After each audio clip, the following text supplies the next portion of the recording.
좋아요, 알림 설정까지.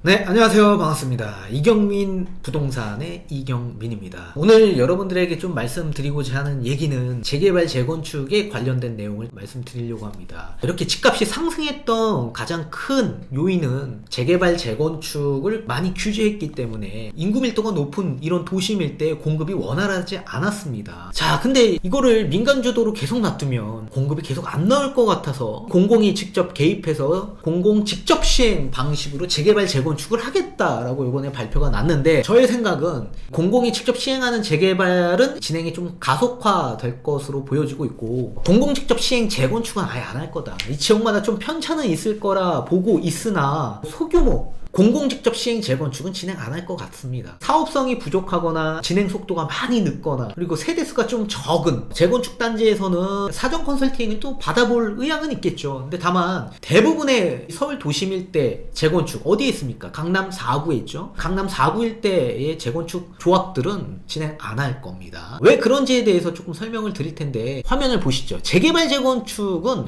완전히 달라요. 완전히 다르고, 일단 재개발 먼저 한번 말씀을 드릴게요. 공공 재개발과 공공 직접 시행 재개발은 비슷하면서도 조금 다릅니다. 가장 큰 차이점은 공공 재개발은 민간과 공공이 공동으로 같이 시행해서 같이 가는 사업인데, 이 반면에 공공 직접 시행은 공공이 주도적으로 단독적으로 시행하는 사업을 공공 직접 시행 재개발이라고 보시면 될 것 같아요. 근데 이 재개발 쪽에서 토지 등 소유자 분들은 아마도 공공 재개발이 됐던 직접 시행 재개발이 됐던 이 공공이 시행하는 재개발 쪽으로는 아마 추진할 가능성이 좀 높아 보인다. 그 이유가 득과 실을 따졌을 때 실보다 득이 많기 때문에 그래요. 재개발 쪽 한번 먼저 볼게요. 일단 주택의 유형 자체가 재건축과 조금 다릅니다. 아파트가 아니라 이제 소형주택이죠. 대부분 이렇게 기반시설이 열악한 곳에서 많이 나오는데, 단독주택이나 다가구 주택처럼 대지 면적이 큰 주택도 있겠지만, 대부분 이렇게 주택 밀집 지역에서는 이런 소형주택, 다세대 주택이라고 하죠. 그러니까 워낙 지분이 작은 세대들이 많이 분포되어 있습니다. 그러다 보니까 지분도 굉장히 작게 형성되어 있고, 연식도 뭐 한 30년 가까운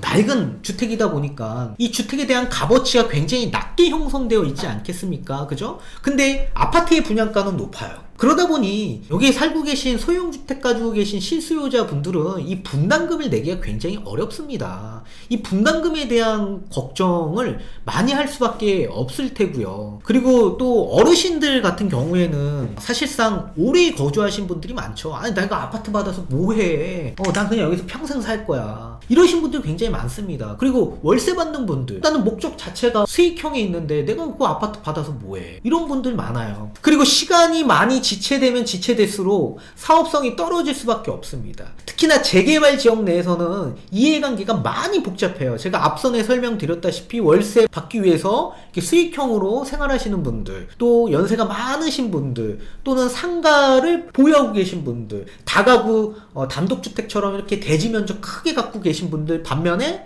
소형주택처럼 지분이 작은 분들, 그러니까 이해관계가 많이 얽혀있기 때문에 사업성이 떨어질 수밖에 없다. 근데 이런 부분을 요번에 공공직접 시행 재개발로 진행을 한다면 이 패스트트랙을 도입해서 절차를 굉장히 간소화해서 사업성을 많이 높이겠다. 보통 이렇게 되면 10년이 넘어가는 사업 시간을 5년 이내에 단축시키겠다라고 하는데, 그렇게 되기는 어렵다라고는 판단은 되나, 이분들 입장에서는 괜찮다, 좀 쏠쏠하다, 득이 조금 있을 것 같은데, 뭐 이렇게 또 생각하시는 분들도 있겠죠. 그죠? 그리고 분담금에 대한 것도 공공이 다 지원해 주겠대요.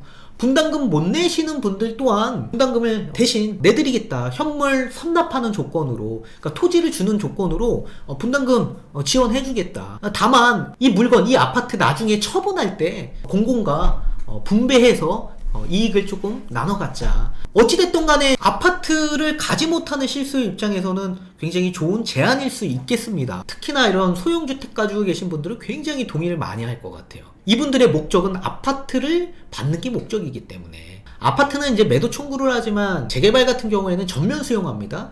내가 조합이 되고 싶지 않아도 조합이 될 수밖에 없는 상황이 나오고요. 조합이 되지 않고 동의를 하지 않으면 무조건 청산받는 방식이죠. 이 청산 자체가요, 지금의 집값의 값어치로 환산하는 게 아니라 개발이익을 배제한 집값으로 청산받는 겁니다.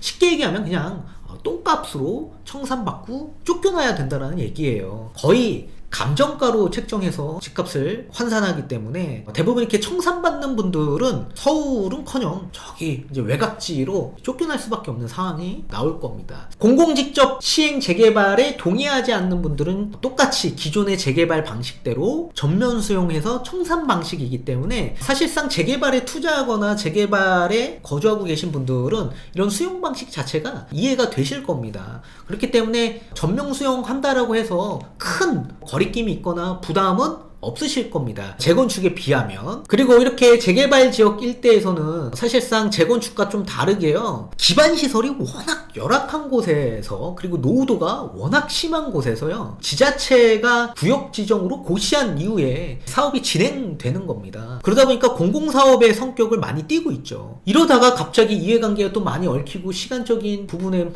지체되고 사업성도 높아지고 분담금 많이 나온다라고 해서 반대파들이 많이 늘어나고 비대위가 강해지면 어떻게 돼요?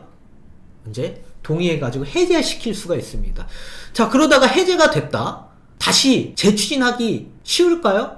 하늘의 별따기예요. 재추진하기 어렵다. 그렇기 때문에 재개발하시는 분들은 사업의 속도가 원활하게 나가야지 좋은 방향일 수 있습니다. 자, 근데 요번에 앞서서 패스트트랙 도입하고 있기 때문에 여러가지 심의 절차 간소화해서 통합 심의해가지고 빠르게 진행시키겠다. 그거 얼마나 좋겠습니까? 재개발에 뭐 투자하신 분들이거나 거주하고 계신 분들은. 그래서 기존에 있는 재개발 방식에서 해제가 되고 다시 재추진하고 이런 복잡한 거는 없을 것 같습니다. 여러 가지의 리스크를 공공이 전부 다 부담한다라고 이번 대책에서 발표를 했기 때문에 재추진하는 거에 있어서 뭐 걱정하실 필요는 없을 것 같고요. 어차피 모든 것들은 다 공공이 직접 시행하고 있기 때문에 모든 리스크는 다 공공이 책임져야 되는 부분이기 때문에 걱정은 안 하셔도 될 거다. 그리고 사업성에 대한 문제에서도 기존보다 좀 많이 사업성이 높아질 수밖에 없을 겁니다. 진짜로 시간적인 거를 많이 단축시켜주면 진짜 사업성이 좀 높아질 수밖에 없을 거고요. 또 여기에 종상향 시켜주고 용적률의 최고 한 120%대까지 올려주겠다. 만약에 이게 두 개 다 진행이 되지 않는다면 층수 제한해서 35층짜리 아파트 50층까지 제한 풀어주겠다. 뭐 이런 것들입니다.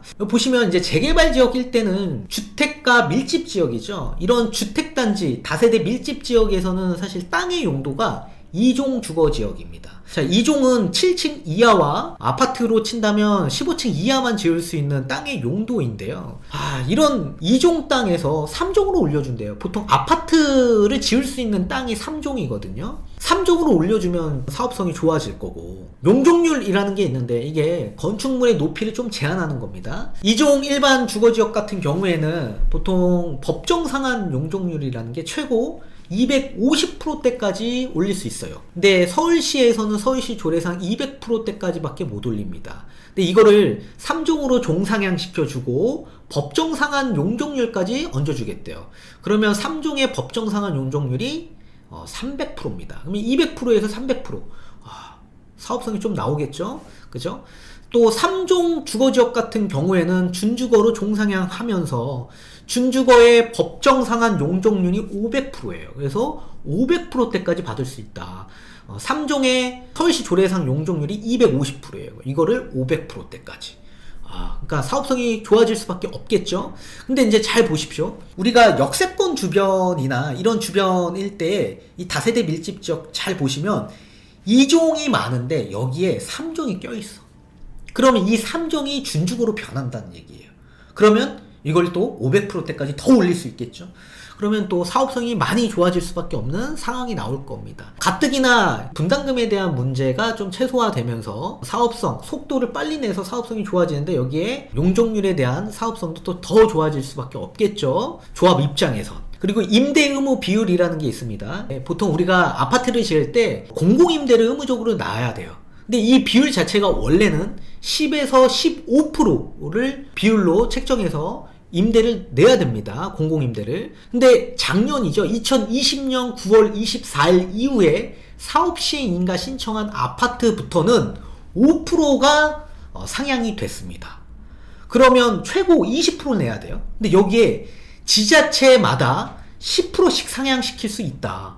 그러면 20에서 최고 30%까지 임대 비율이 올라간 겁니다. 임대 비율이 올라가면 어떻게 해요?